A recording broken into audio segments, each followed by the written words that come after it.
Bab 6356. Saat ini villa tersebut masih dalam tahap pembangunan.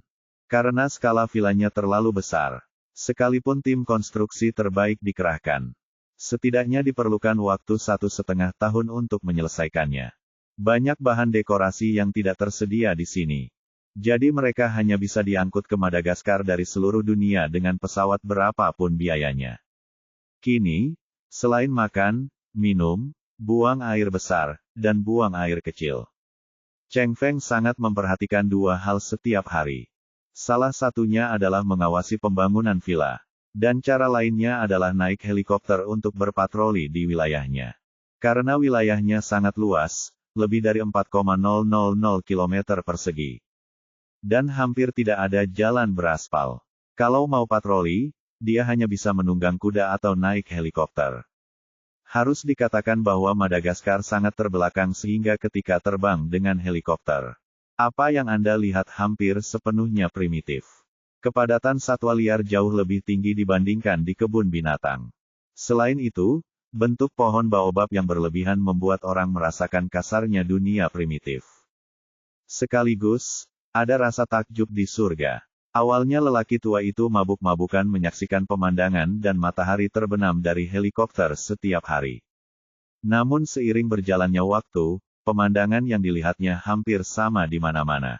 Dan lambat laun dia merasa sedikit bosan. Ia hanya berharap villa itu segera dibangun agar ia bisa menjalani masa tuanya. Tepat ketika dia mendarat di helikopter, kepala pelayan tua yang telah mengikutinya selama bertahun-tahun berlari membawa telepon satelit dan buru-buru berkata, "Tuan, Nona Ziyu menelepon Anda dan berkata dia memiliki sesuatu yang mendesak. Tolong telepon dia kembali." Wilayah Cheng Feng tidak memiliki jangkauan jaringan komunikasi nirkabel. Jadi dia hanya bisa melakukan dan menerima panggilan melalui satelit. Hal yang sama berlaku untuk internet. Untuk melakukan panggilan, ia hanya dapat menggunakan telepon satelit yang kikuk dengan fungsi yang sangat sedikit. Oleh karena itu, dia hampir tidak pernah membawanya. Dia selalu membiarkan kepala pelayan menaruhnya di pinggangnya. Ketika dia mendengar bahwa cucunya sedang mencarinya untuk sesuatu yang penting, dia segera mengambil telepon dan menelepon kembali Ziyu dengan kedua tangannya. Panggilan itu tersambung dengan cepat, dan Ziyu di ujung telepon berkata, "Kakek, aku punya kabar baik untuk dibagikan kepadamu." "Kabar baik apa?" Cheng Feng bertanya padanya tanpa sadar. "Mungkinkah Charlie memintaku kembali?" Ziyu menjawabnya, tidak terlalu bagus." Setelah itu, Ziyu berkata, "Tetapi Tuan Wade menelepon saya dan mengatakan bahwa ada tugas mendesak yang diberikan kepada Anda. Jika kamu bisa menyelesaikannya dengan baik, dia akan memberi Anda lebih banyak kemudahan sebagaimana mestinya." "Sangat." Cheng Feng bertanya padanya dengan cepat. "Tugas mendesak apa? Apakah dia ingin lemur di Madagaskar? Atau pohon sukun?" "Tidak keduanya." Ziyu berkata, "Dia meminta Anda untuk membeli semua perusahaan yang mengoperasikan mesin penjual otomatis di Afrika. Dimulai dengan Nigeria, perusahaan yang mengoperasikan mesin penjual otomatis." Cheng Feng mengira dia salah dengar, dan bertanya dengan bingung. Jenius bisnis macam apa Charlie itu? Mengapa dia mengincar bisnis mesin penjual otomatis di Afrika? Ziyu berkata, "Saya tidak tahu detailnya. Tapi Tuan Wade bilang lebih cepat lebih baik. Khususnya Nigeria, kita harus melakukannya secepat mungkin." "Nigeria?" Cheng Feng mendecakkan bibirnya dan bertanya padanya. "Kalau begitu, bisakah aku pergi ke Nigeria secara langsung?" "Tentu." Ziyu berkata, "Tuan Wade mengatakan bahwa selama periode ini Anda diperbolehkan meninggalkan Madagaskar. Dan aktivitas Anda dapat diperluas ke negara dan wilayah manapun di Afrika." "Bagus." Cheng Feng menepuk pahanya dengan penuh semangat. "Setiap hari saat saya membuka mata, saya melihat pohon sukun. Aku hampir muak. Nigeria tampaknya relatif kaya di Afrika. Seharusnya lebih nyaman daripada di sini."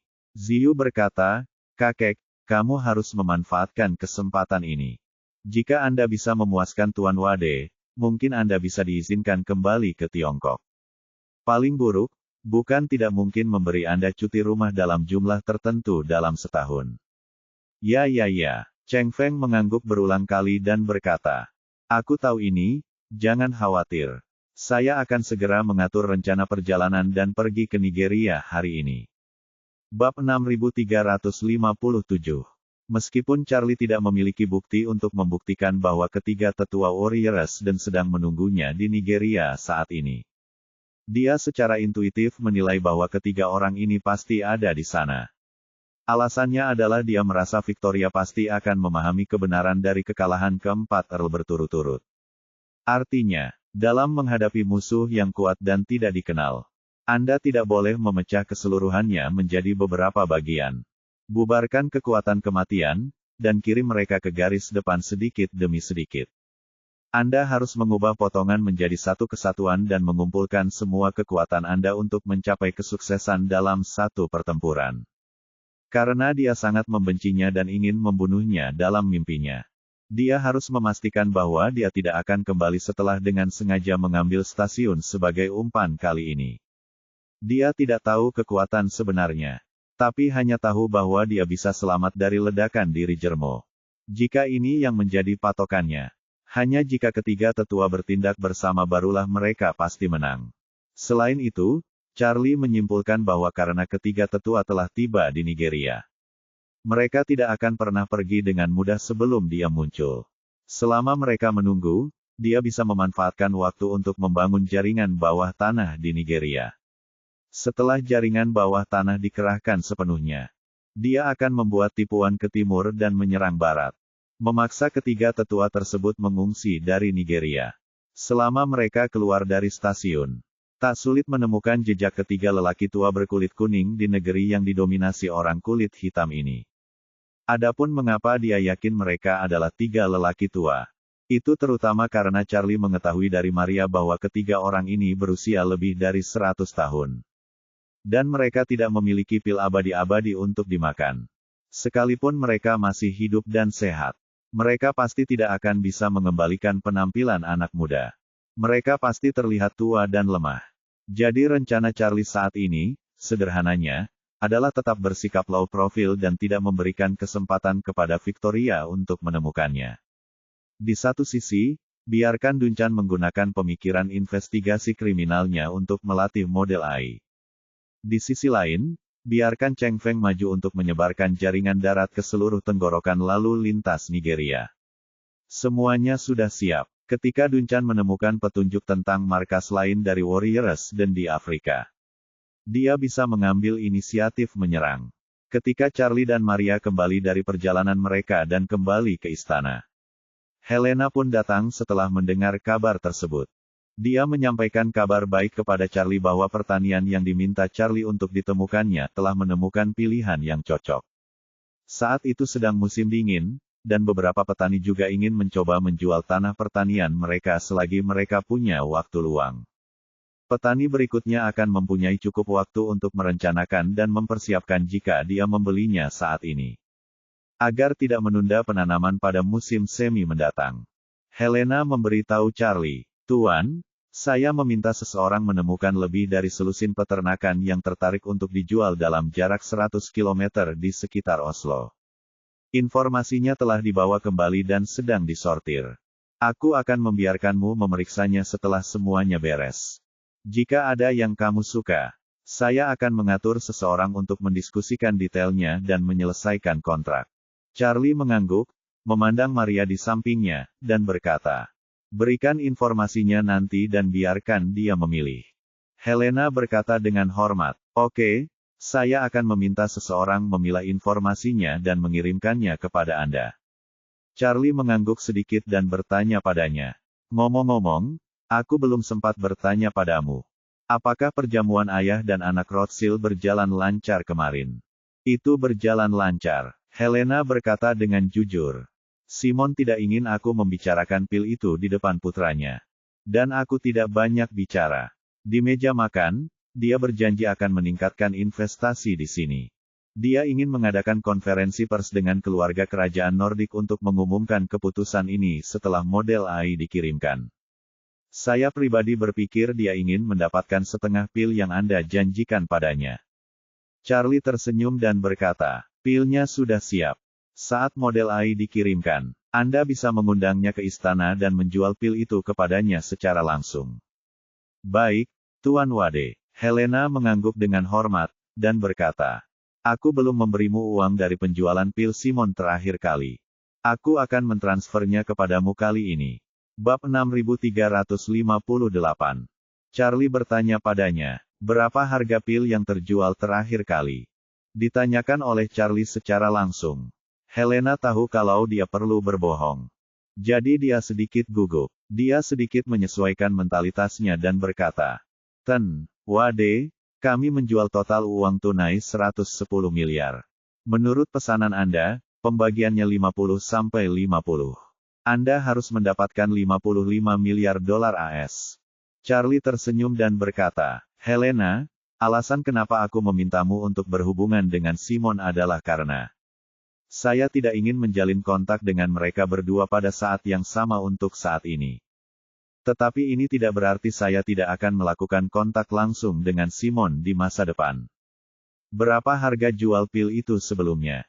Aku akan memberitahumu secara langsung dengan Simon suatu hari nanti.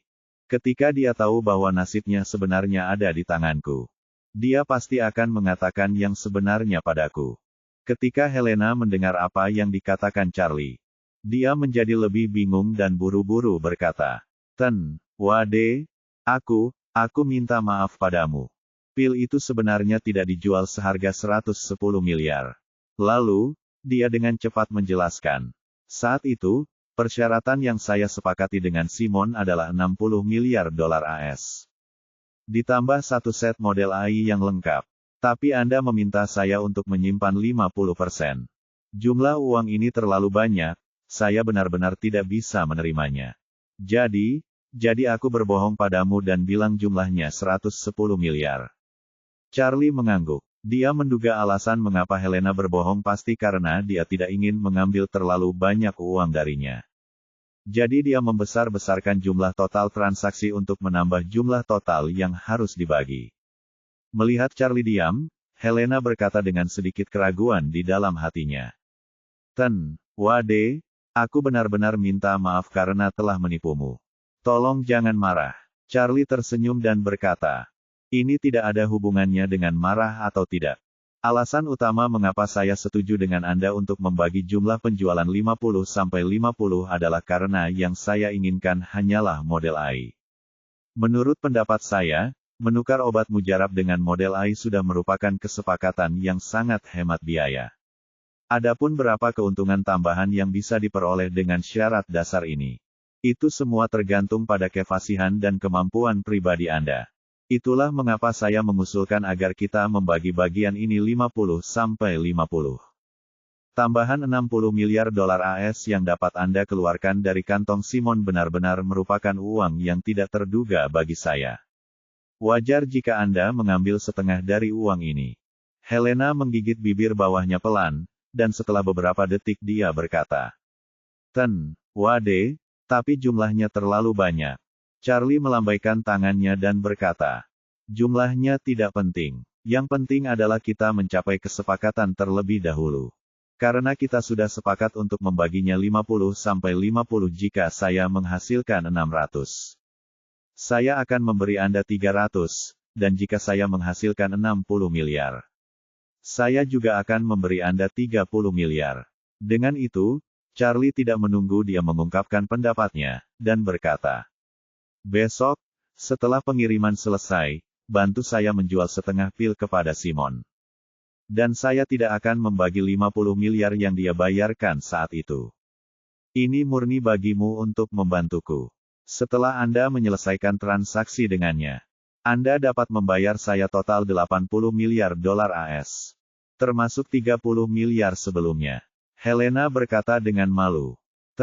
Wade, 30 miliar dolar AS mungkin bukan masalah besar bagi Anda. Tetapi bagi saya, jumlah uang ini hanyalah angka yang sangat besar. Kami tidak cukup sejahtera. Bahkan jika kita mengambil 30 miliar dolar AS ini, kami tidak tahu di mana harus membelanjakannya. Charlie berkata dengan ekspresi serius. Jika Anda tidak tahu harus membelanjakannya di mana, simpanlah dulu. Bukan berarti Anda harus membelanjakannya ketika Anda punya uang. Di negara Anda, apakah menabung uang merupakan tindakan ilegal?